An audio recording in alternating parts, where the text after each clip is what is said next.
Good day, viewers. This time it is a right time to discuss about various adaptations of halopegs. Let's halopegs. Based on the fact that some group of plants are called by the name as halopegs. This means that halopegs are group of plants usually grows in saline habitats. Halopegs usually they thrive very well upon the soil which is rich in salt content. Maybe the salts of sodium chloride, calcium sulfate, or sodium bicarbonate, or potassium chloride. Different salts are usually present in the soil. On such a soil, these plants usually they complete their life cycle.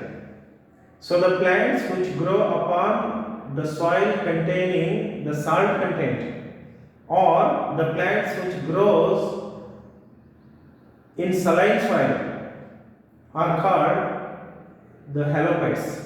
Halopegs are the group of plants that they grow in an habitat or the place nothing but the soil which is rich in the salt content. Usually the salts of sodium chloride, calcium sulfate, sodium bicarbonate, potassium chlorides usually accumulated in the soils. In such a soil, in such a habitats, a group of halopegs usually they grows and they exist, they survive and complete their life cycle. Such a plants are termed as halopegs. These halopegs commonly found to occur on the seashores, in the coastal regions, coastal areas, on the seashores, on seashores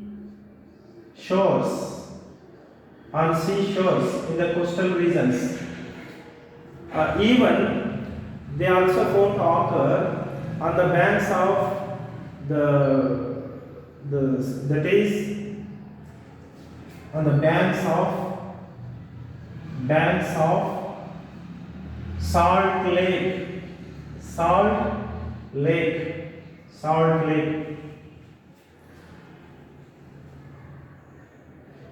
These halopegs are very common in the places where the freshwater river meets the ocean water.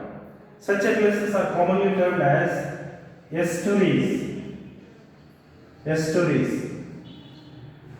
Yes, halopegs are very common in these places, on seashores, on the banks of the salt lakes, in estuaries.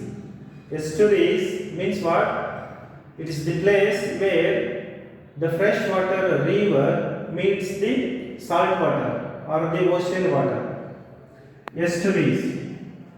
And some of the other halopegs also they found to occur in dry places in India, in some parts of the Rajasthan state, where the salty soil is present.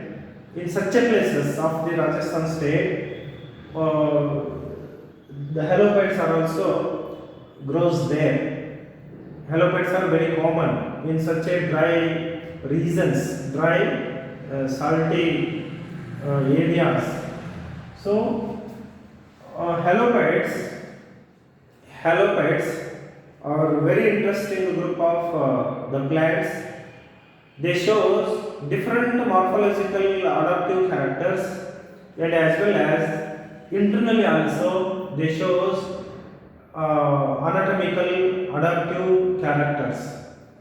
Because of these various external morphological adaptive characters and internal anatomical adaptive characters of these plants, usually they survive, they have adapted to grow on such a saline soil.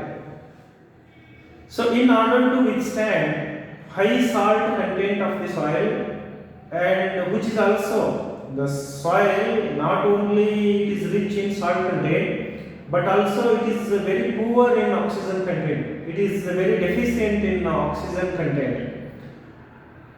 On such a soil surface, in order to grow there, in order to survive, in order to overcome different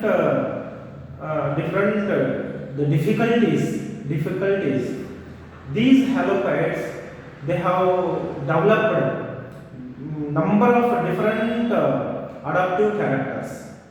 So we can understand different adaptive features which are observed in this group of the halopites. It is better to look into the fact that let's study first what are the different external morphological adaptive features of various the halopites.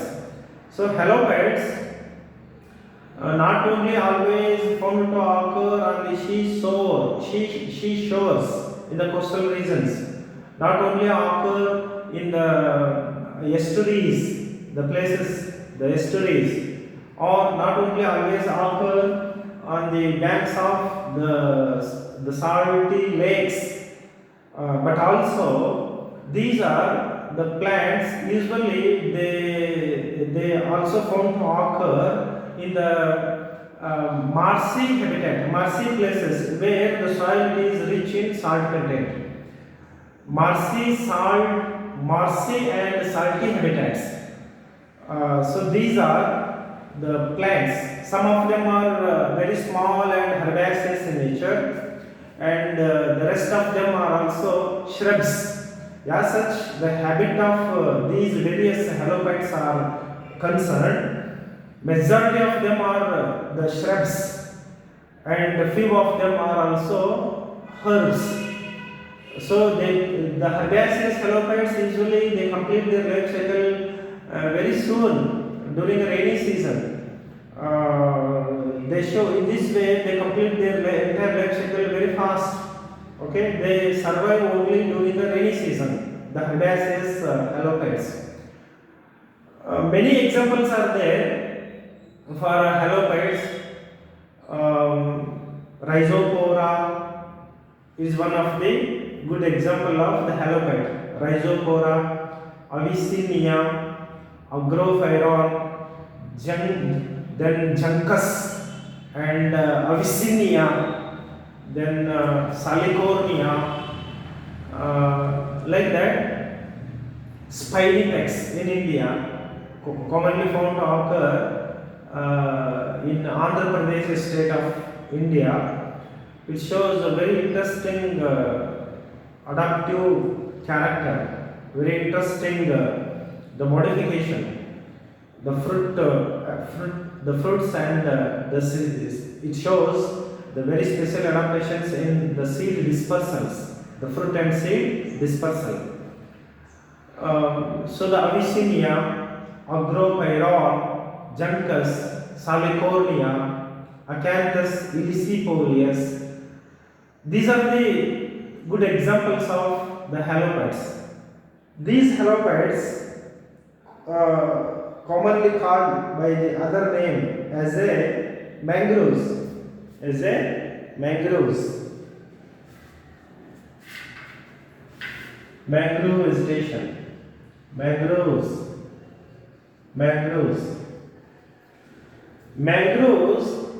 include different halopites, especially Rhizopora, Avicennia, Salicornia, Agropyron, Juncus, Spinifex, Acanthus illicifolius. So a number of plants it includes. So the mangroves are a group of plants usually found to occur on the seashores in the coastal regions. This word actually comes from the West Indies language. West Indies, the language. These plants they have adapted to grow in such a saline soil, in such a habitats which is rich in salt content, which is also very deficient in oxygen content. Usually such places also receive maximum rainfall annually. So the coastal areas usually they are exposed to the high velocity of the wind, and as well as it receives the highest rainfall, and also sunny days are very common, high intensity of the light rays are very common, atmospheric humidity is also very high. So in order to survive in such a different the climatic conditions, in such a environmental the conditions, these plants they shows very interesting adaptive characters. So before to study the morphological adaptive characters of these halophytes, it is better to understand based on the fact that based on the nature of the salt tolerance of these halophytes. Halophytes are categorized or grouped into four different groups, namely based on the nature of the salt tolerance. Salt, the tolerance. Salt tolerance. Salt tolerance. The halophytes are grouped into four different types. The first type, salt escaping plants, salt escaping halophytes. Second one it is salt evading plants, salt evading halophytes, salt evading halophytes. The third type, salt resisting plants, salt resisting halophytes. The fourth one it is salt enduring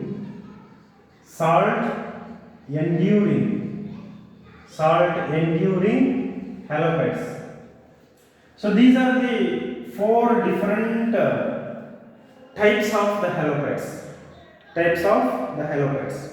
Based on the nature of the salt tolerance, the halophytes are grouped under four different types. Salt escaping plants, nothing but these escape the high salt concentration of the soil. Usually they appear in the rainy season.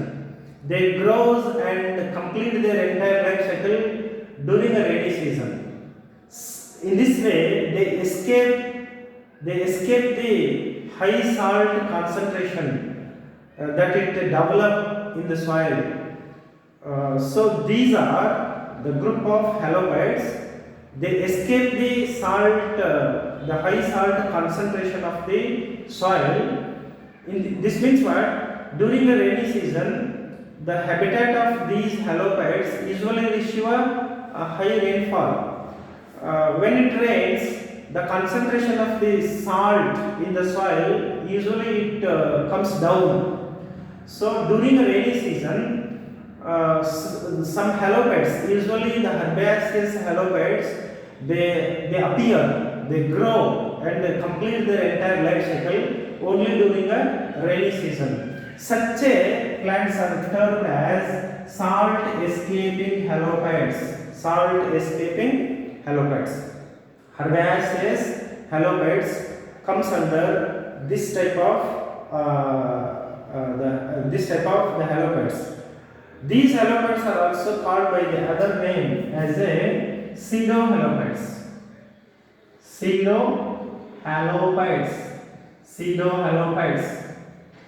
Pseudohalopedes or false halopedes. Then another types of the halopedes, it is salt evading halopedes. Some of the halopedes, they overcome or they tolerate the salt content, the high salt content of the soil on which they grow, in such a way that by secreting the sap which is concentrated in salt, means what? Some of the halopedes, they exclude high concentrated the cell sap from the internal the tissues, organs of the plant body. They exclude as they contain the salt secreting glands in them. So such a plants are termed as a salt evading the halopedes. Example, it is a good example, it is the Juncus and as well as Avicennia. Juncus and Avicennia. So these two group of the plants usually they exclude or they secrete the cell sap which is rich in the salt content from the internal tissue of the plant. In this way, they secrete excess amount of the absorbed salt from the internal tissue of the plant, as they contain the salt glands, the salt secreting glands or the salt glands in them, the Juncus and Avicennia. So in this way, they evade the salt, the high salt concentration of the soil. In this way, they overcome the salt concentration. Okay, such plants are termed as salt evading halopedes. Some other halopedes, they shows very special another very special adaptive character based on the salt tolerance of the halopedes. Another group of the halopedes are also recognized. These are termed as the third type, salt resisting halopedes. Some of the halopedes, they resist the high salt concentration of their soil. They may absorb the mineral nutrition and the water from the soil by the roots. Usually the plants absorb water along with dissolved mineral salts in them. If they get the high salt content, the water containing a high salt content, they resist the high salt content of the absorbed water. They resist means what? They accumulate the absorbed high salt content in their vacuoles of the cell. Because of this reason, they develop a succulency in their the stem. So the succulent halopedes comes under salt resisting halopedes. Example, it is Salicornia. It is such a plant, it accumulates high salt content in its cell cytoplasm, especially in the vacuole of the cell, along with the water and some mucilage. Because of the deposition, because of the accumulation of the water and the mucilage along with the high salt content, the plant develops the succulency. It is the Salicornia. Such a plants are commonly termed as, such a plants falls under the salt resisting halopads. Then another type of the halopads are also recognized. These are termed as the fourth type, salt enduring halopads. Salt enduring halopads. Some of the halopads that they endure the high salt content of their soil, enduring halopads. Enduring means what? These halopads usually they thrive very well on the soil which is rich in salt content. They may absorb the water containing a high amount of the salt content. So after the absorption of the such a water, they may accumulate in their cell sap. They may accumulate means what? The accumulated salt content in their cell sap become hardened. It may accumulate and become hardened. So such a property of the halopads is observed. So all those plants comes under the salt enduring halopads. Salt enduring the halopads. So the protoplasm functions normally in this group of the salt enduring halopads. But the salt content which is present in their cell cytoplasm, which is accumulated and it becomes somewhat hardened. Such a plants are termed as salt enduring halopads. Based on the nature of the salt tolerance, the various halopads are grouped under the four different categories: salt escaping halopads, salt evading halopads, salt resisting halopads, salt enduring the halopads. Based on the fact that it was the Sopa, it was the botanist in the year 1940, the decade, it was the Sopa in 1936 or 40, who was classified different halopads based on the response to the salinity of the soil. How these different groups of the halopads, herbaceous halopads or shrubby halopads, which grows on the seashores in the coastal regions, which grows in estuaries, which grows in dry places, which grows in salty marshy places, based on the response to the salty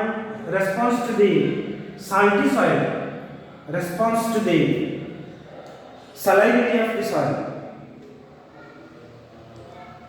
It was this particular the SOPA categorized or classified all different halopads into different types, namely obligatory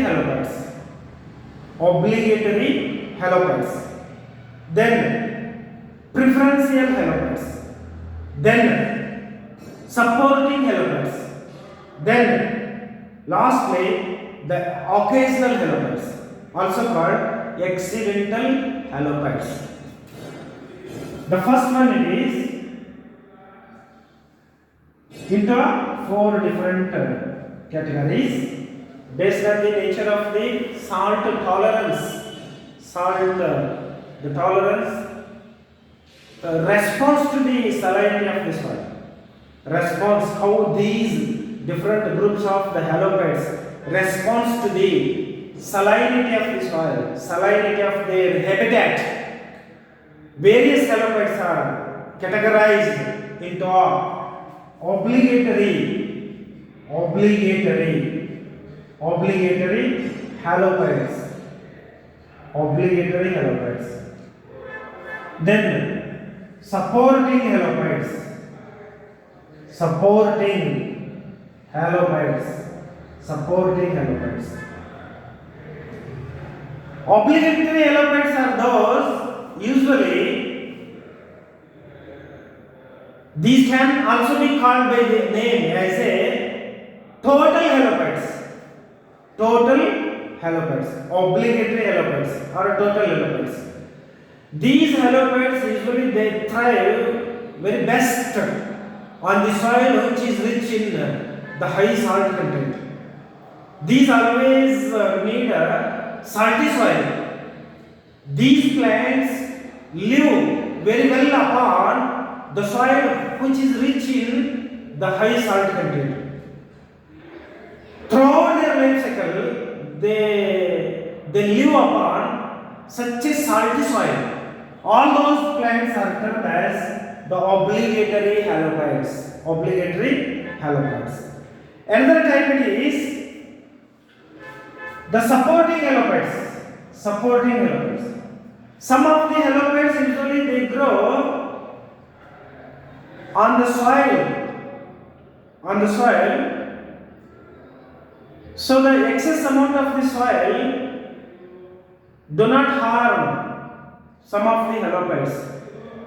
This means that the supporting halopods are another type of the halopods. Usually they grow very well upon the non-saline soil. But under certain conditions, if the salt content become increased or if it become excessive, the excessive salt concentration of their soil do not harm the plants. Such plants are termed as supporting halopods. Supporting halopods usually they grow well upon the non-salty soil. These supporting halopods also they may grow on the soil which becomes rich in the salt content. The high salt content of the soil also do not harm these supporting halopods. This is another type of the category, another type of the halopods according to the Tsopa, who has classified or categorized various halopods based on the response to the salinity. How different groups of the halopods response to the increased or decreased the salinity, the salt concentration of the soil on which they grow. According to him, another type of the halopods is the preferential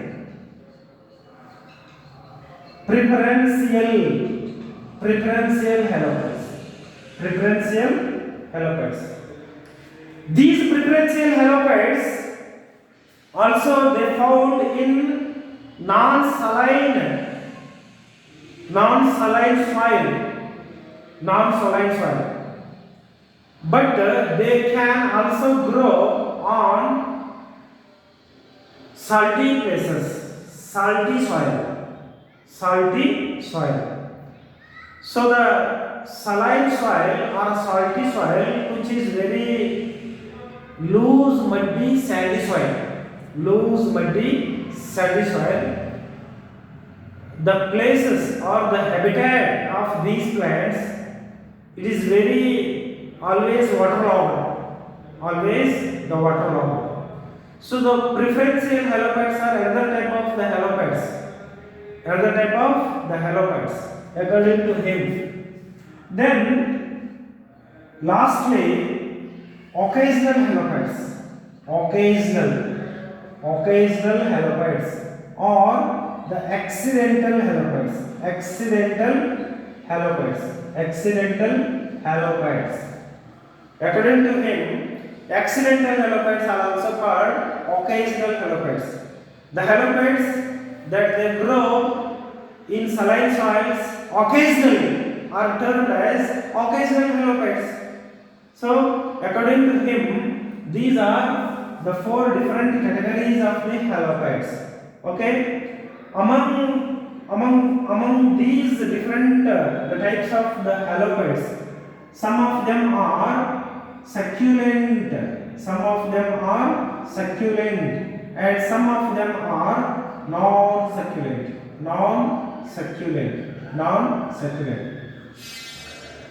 Majority of the halopids, they shows xeromorphic characteristic properties. Xeromorphic means what? Xerophytic adaptive characteristic properties. They shows the presence of the trichomes, or in other words, epidermal hairs on the surface of their leaves.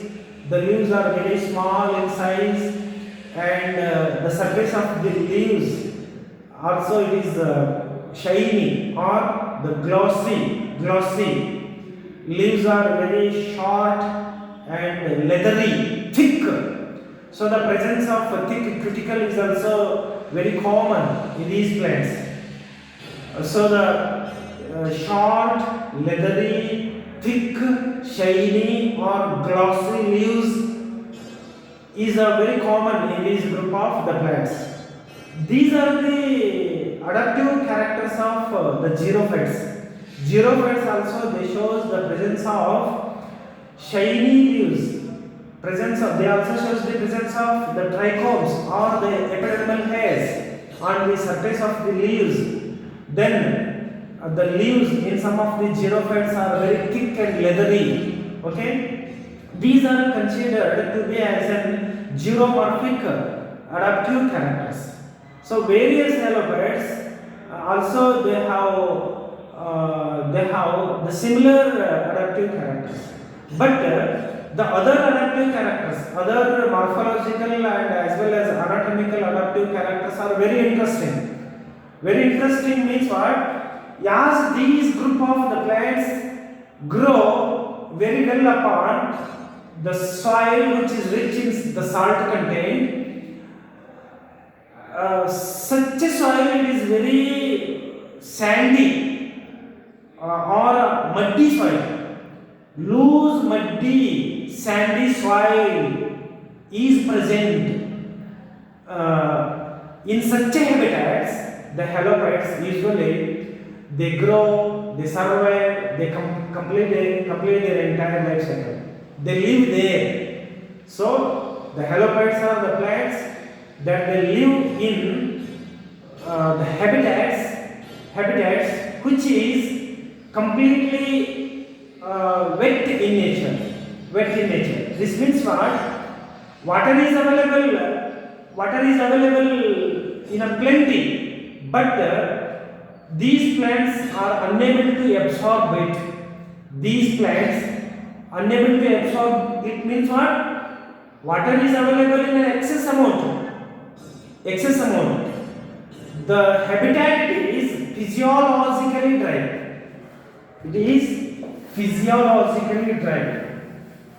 The habitat. Let's discuss various adaptations, particularly keeping in mind almost all the different halopids, various morphological or external adaptations of the halopids. The first one is the habitat. The habit and habitat. As such, the habit of various halopids is concerned. I already discussed with all of you about these plants. Some of them are herbaceous, especially the pseudohalopids. The false halopids are herbaceous in nature, very small, green in color, usually complete their entire life cycle. and these are short living. They usually appear in the rainy season, complete their entire life cycle in the rainy season only. Pseudohalopids are herbaceous in nature, and the rest of them are shrubs. Majority of them are shrubs. Then, as such, the habitat of the various halopids are concerned. Habitat, it is the salty soil which is rich in the salt content, which is always wet in nature. Means what? The habitat of the halopids, it is always waterlogged. The surface of the soil which is covered by the water, the salt water, or waterlogged habitat. Waterlogged the place, or waterlogged the soil, waterlogged soil, or waterlogged the surface of the soil, which is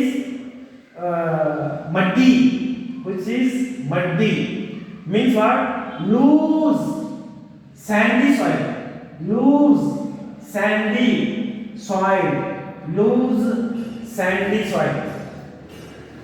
The halopids usually they grows on the loose muddy sandy soil, which is always waterlogged, which is always covered by the water. So such a habitat, also known as physiologically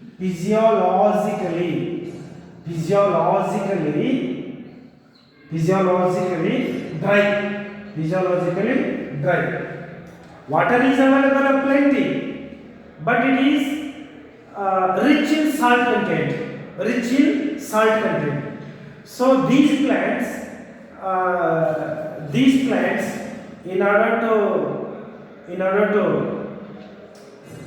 exist and survive in such a habitat, they shows various adaptive the characteristic properties.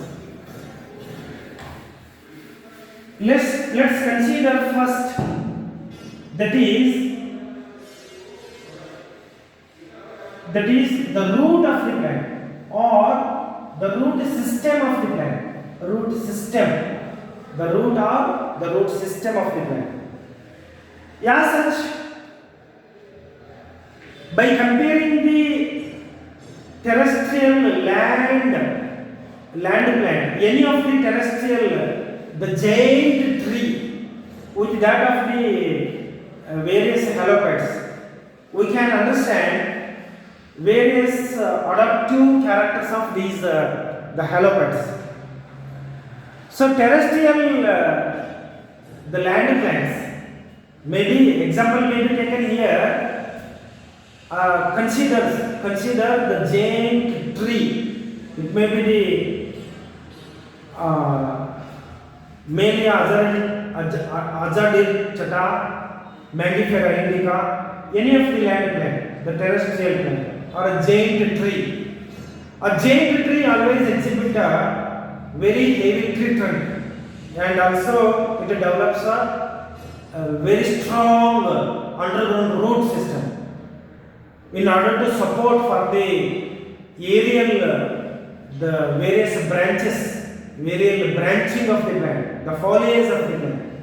It develops very strong the network, or very strong underground, the extensively developed the root system, and a supportive very heavy woody tree trunk. Okay, by comparing this single land, the giant plant or a giant tree, with that of the other, the shrubby halopids that they grow very well upon loose muddy sandy soil, which is rich in the salt content. we can understand various adaptive characters very easily. So suppose that this is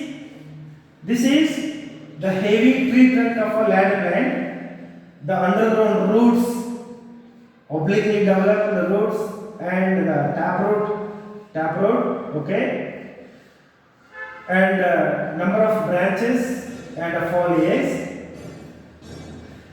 As such, these halophytes are concerned. Halophytes, in order to fix to the loose, muddy, sandy soil, in order to fix very tenaciously, in order to fix very permanently, in order to fix and grow very well upon the loose, muddy soil, loose, muddy, sandy soil.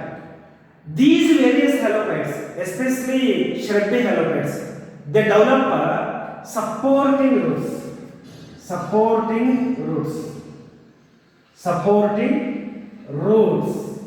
These supporting roots are of two types: the prop roots and stilt roots. So the prop roots are developed from the base of the stem and are extended around the base of the stem of these plants. So these prop roots, I will show you here. Suppose that this is the stem of the plant, the stem of the shrubby halophyte. These prop roots, they develop around the main stem of the plant, like this, prop roots, okay? The loose, muddy, sandy soil, the surface of the loose, muddy, sandy soil, okay? The prop roots permanently, the prop roots around the main tree stem, around the main stem of the plant, they develop, they fix the soil, they fix the loose, muddy, sandy soil very tightly. So in order to fix very permanently, in order to fix very tightly, these halophytes, they develop around their main stem the prop roots and stilt roots also, they develop from the aerial portion of the stem, and they extend and they go deep inside the soil. In this way, they support the main stem, they support the entire plant. So the prop root and the stilt roots are very common in these group of the halophytes. So the water current, the high speed of the wind, if it affects, when it hits the high speed wind, the halophytes, when it hits the high speed wind, with the help of these stilt root and the prop roots, they permanently anchor the soil. They permanently anchor very tightly the loose muddy soil, which is always waterlogged, which is always covered with the salt water. Then there are some halophytes that they even develop such roots around the main, the support the tree plant, the stem. Suppose that this is the main stem of the plant. Some of the halophytes, they develop obliquely the side roots around their main stem like this. Such roots are termed as root buttresses.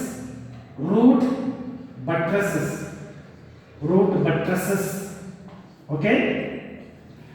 The presence of the root buttresses is also one of the other important adaptive character of the halophyte. As they develop the root buttress, the number of roots they extend beyond the main trunk, the stem of the plant. They extend beyond the main stem to the longer distance, and they anchor the soil. They anchor the loose, muddy, sandy soil. So that is the water current. The water current, or in other words, the tides of the water, nothing to do with the plant itself. So if it flows, the high velocity wind, because of the presence of these prop roots and the stilt roots, and also the root buttresses, these plants very firmly anchor the soil in the loose, muddy, sandy soil. This is very important, the adaptive character of the halophytes. Such a root system is present. The root system is present. The supportive root, that is the prop root and a stilt root and a root buttresses are very common. Example will be given here, in which halophyte particularly the prop root or the stilt root are present. Example, it is the rhizopora. It shows the presence of the prop root or the stilt root, and the root buttresses are also observed in some of the halophytes. Other than this, the prop root and a stilt root and a root buttresses, still in some other plants. Example, in one of the halophyte, it is the Avicennia ilicifolius, Avicennia. In this plant, very special type of the root develops. The root, side roots are developed. They extend beyond the main tree trunk, the stem of the plant. They obliquely develop. Some portion of the root, it extends above the soil surface, and again it bends down, and it is penetrated in the soil, up and down. So it rises above the soil level, again it bends downwardly. So it rises above the soil, again it bends, again it rises, again it bends, like that. So such a knee-like roots are also developed in some of the halophytes. Such a roots like this. Some portion of the root it is exposed in the air, and other portion of the root come into contact with the soil, remain buried in the soil. It is suspended in the soil. Okay, so it is exposed root, it is suspended root. Means what? It is exposed root. It is the root. It is the portion of the root which is present underside of the loose muddy soil. Okay, such a knee-like roots are also observed in some of the halophytes. So these the halophytes, because of this reason, they fix permanently, they fix very tightly in the loose muddy sandy soil, which is waterlogged. It is very important, which is waterlogged. Another important external adaptive character of the halophytes is that they shows the presence of nematophores. These are also called breathing roots. breathing roots. These are also called breathing roots. Okay? Example, it is a rhizopora. Rhizopora plant develops a nematophores or a breathing roots. Suppose that this is the main stem of the plant. Main stem of the plant. Okay? The other branches, the foliage. Suppose that the surface of the muddy soil. Surface of the muddy soil. The underground roots of this plant, underground roots of some of the halophytes, example rhizopora, they develop a peg-like. They develop a number of peg-like pointed. Usually they measures of about 50 to 60 centimeter in height. Okay, peg-like the aerial roots. Nothing but the nematophores. Nematophores are peg-like pointed roots, are also called breathing roots. As these halophytes grow in a saline habitat which is deficient in oxygen content, in order to get a more oxygen, in order to get a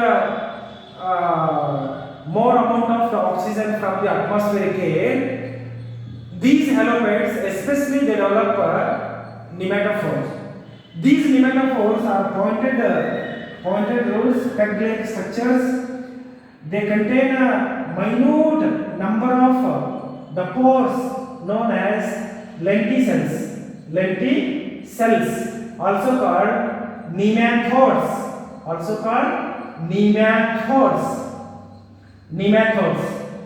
These nematodes are the lenticels. Lenticels helps the plant to get in more amount of the oxygen from the atmospheric air. These the breathing roots, the nematophores helps the plant to get more amount of the oxygen from the atmospheric air. As these nematophores come into contact with the atmospheric air, they get in the atmospheric air, which is rich in oxygen. Okay, such an air when it enters into the nematophore through the lenticels or the nematodes, they contact the internal parenchymatous, living parenchymatous tissue. So when it contact, it absorbs the oxygen. Okay, in this way they get in more amount of the oxygen.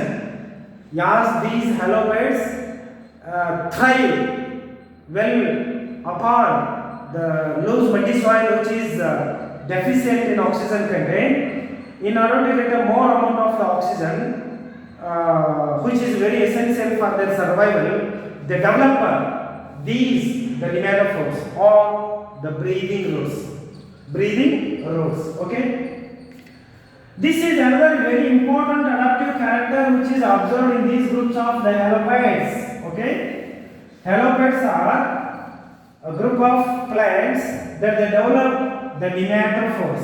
Remember this one, the halophytes. It is one of the very interesting adaptive character of the halophytes. The presence of the halophytes, presence of the prop root, presence of the still root, and presence of the root buttresses, and the development of the knee-like extensively developed the roots are various adaptive characters of these halophytes. Then come to the leaves of these plants. The leaves of these various the halophytes. Various halophytes are herbaceous in nature, and majority of them are shrubs. So the leaves in these plants are somewhat short, means what, smaller in size, and are thick and leathery. Short means what? Small in size. Thick, leathery. The surface of the leaves also shows the presence of the trichomes. Okay, trichomes, and which is shiny and glossy in appearance. The surface of the leaves which is glossy. So the very intensive sunlight it is reflected back to the atmosphere. So in order, this is one of the another adaptive character of these halopedes. So the high intensive sunlight do not harm the plant. As the surface of the leaves of these plants, it is shiny or glossy. When the very intensive sunlight reaches the surface of the leaves, it is reflected back. So they shows the presence of the thick cuticle. So the leaves are thick, very thick and leathery, very leathery. Okay, such leaves are present in some of the plants, as we discussed earlier. The succulent stem is also present. Succulent stem. In such a plants, the leaves are very minute and are thick and leathery in the nature. In nature, and more to understand about the fruits and seeds and their dispersal. Fruits and seed dispersal. Seed dispersal. As such, the fruits and the dispersal of the seeds in these halopedes are concerned. The fruits are light in weight. The surface of the fruits contain large number of very minute pores. When they fall upon the ground, which is always waterlogged, they freely float upon the water, on the surface of the water. In this way, when they float freely upon the surface of the water, they may carry it to the distant places. So in this fashion, very easily, in this fashion, the fruit dispersal takes place. The dispersal takes place. And as such, the seed dispersal is concerned. A very interesting mechanism of the fruit dispersal is observed in one of the plant, that is Spinifex